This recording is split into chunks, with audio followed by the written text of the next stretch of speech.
House to Home, presented by RE/MAX Diamond Realty. Hafaday, one and all. Welcome back to House to Home, where Liz and Gina from RE/MAX Diamond Realty Guam are joining me again today. And ladies, we are talking today about, we've got a map to show, I should say. And Liz, exactly what are we going to look at today? Okay, the outline for northern Guam is the groundwater protection zone. So what you see on that map There it is the outline that the government has deemed over the aquifer, and that these were the areas that the government was concerned about pollution to the aquifer.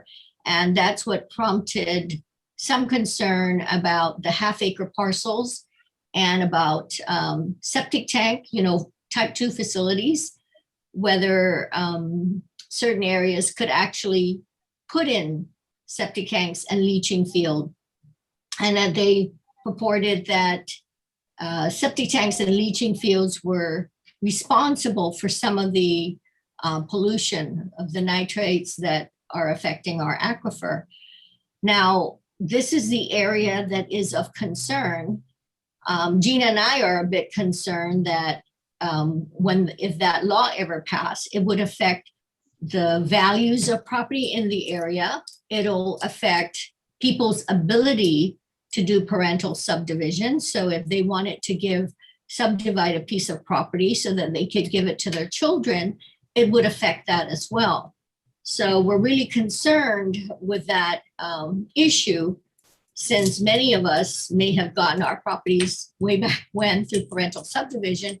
And this would reduce, if an individual is unable to sell their properties, it ties their hand and renders the property, it reduces the value, in other words, of that particular piece of property.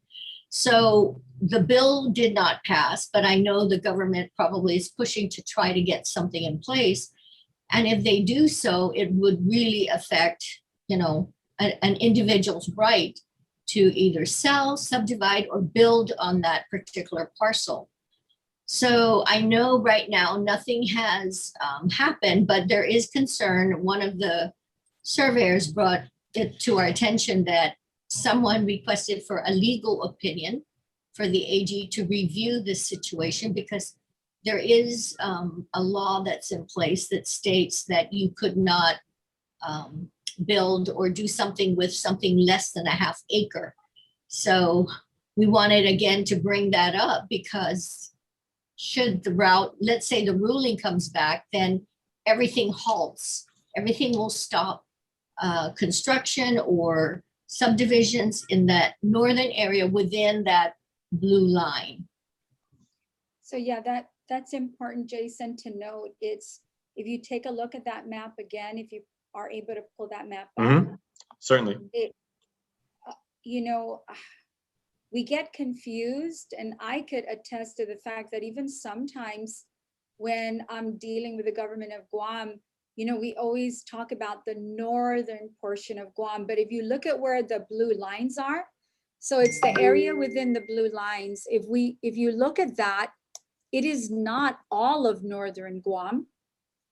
There are parts of northern Guam. If the government agencies followed this groundwater protection diagram, then there are many parts of northern Guam, they're outside of the blue line. What we're concerned with, though, is, so now that law didn't pass, Senator Lee's bill did not pass, but it's come to our attention that even though it did not pass, that specifically the EPA, Guam EPA, has asked for a legal opinion, and it is their interpretation that even though the law didn't pass, that there might already be laws in the books that they can enforce, which will restrict people from being able to build unless the property is half acre. So essentially, I think it kind of sounds like they're going to ultimately get what they wanted to begin with, even though the public was concerned about passing the bill. It sounds like EPA is trying to see or wanting specifications. Maybe they want specifications because they want to prove that it is possible to build without a half acre. I don't know, but how did this come about? Number one of the surveyors has brought it to our attention that they're having issues with getting with work on maps that they're working on right now, even though the bill's not in place, that those maps are not moving forward. And then but I don't know exactly what customer, what property. We don't have the details except to say that he found out that EPA is trying to get a ruling from the AG's office. So then I go to how has that affected real estate? How does that affect you and me and Liz and, and the public? Well, I have a situation. I have a family that participated with, with the public hearing about Senator Lee's bill in opposition of the bill.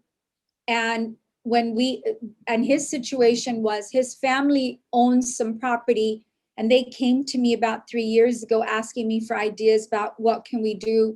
They had absolutely no desire to sell, but they had a desire to subdivide the property. So I believe there was 13 members of this family that are inheriting property from their parents. And so his desire was, how do we cut this up so that each of us could have a piece of it? It won't be enough because there are so many members of the family, but if each of us could get a piece, and then those who want to sell, for goodness sake, sell, and those who want to keep. Well, so he took part in the dialogue in opposition of that Senator Lee's bill. And we thought, okay, that bill didn't go, it didn't get voted in, so everything is great. Hey, go subdivide your property, let your attorney know, turn that map into the court because their surveyor has already laid it out, 13 parcels. Well, their attorney notified them, I guess, 2 weeks ago that based on they feel that at some point this law will get somewhere and therefore the map will not get approved, and basically told them, go sell your property. That's not what the family wanted. They actually, and I'm working on it now, but my heart's not completely in it. I'm going to do my very best, but the family did not originally want to sell this property. And this is an example of what our bureaucracy, what our good intentions, what a bill like this could do in the government's endeavor to protect the water. They're now hurting the people for the sake of protecting the water. Yes, it's important, but I don't believe that you should penalize the people and their use of their property so that we can protect the water. There are different avenues, different mechanisms we can use. And I'm still gonna say I'm completely opposed to what's happening here. So Liz, final word if we can. Because the bill did not pass the first time, it seemed like a golden opportunity for people, if they do feel strongly against this idea, even as a concept and everything, to come out and voice their opinions on it, right? I think the more that's what you were calling for the first time when we addressed this in December. Yes, and I think the more people are aware of the unintended consequences. I mean, they have a good intention, but again, there was no solid evidence that septic tanks, type 2 facilities were responsible for this. So the more people are aware, and that's, I think, our objective with the show, is to get people more aware so that they can vocalize their opinions and get it heard with the government so that they can look at this and figure ways to make it happen so it does not affect the public. So many of us, as I mentioned before, that we got our piece of property from our parents due to parental subdivisions. What this does, it just cuts off the ability to subdivide your property and give it to your children. And that is just it's disheartening to see that this would be the unintended consequence of the government's actions. So yes, the more people can vocalize their opinion, contact your senators, contact the governor, and see what Contact the could be AG. done. Huh? Contact the AG, because, you know, he's taking a look at this. And, you know, my challenge to EPA is this: you're taking a look at are there laws in the books right now that would essentially implement the intent of that law?